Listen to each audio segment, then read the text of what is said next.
পল্টু মন খারাপ করে দাঁড়িয়ে আছে। তার বাবা শিক্ষক গম্ভীর মুখে সামনে এসে দাঁড়ালেন।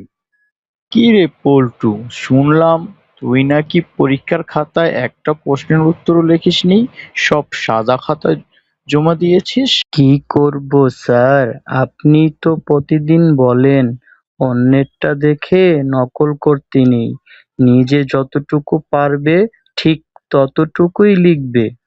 হ্যাঁ, ভালো কথাই তো বলেছি, কিন্তু তার মানে এই নয় যে তুমি খাতায় কিছুই লিখবে না। আর এত বছর তুমি পড়াশোনা করে কি শিখলে? স্যার, আমার নিজের জানা ছিল যে আমি এই পরীক্ষায় কিছুই পারি না, তাই আপনার কথা মেনে সততার সাথে খাতা একদম খালি রেখে চলে এসেছি স্যার। একই তো বলে সততা, তাই না স্যার? বন্ধুরা, তাহলে এই ভিডিও দেখে আমরা কি শিখলাম?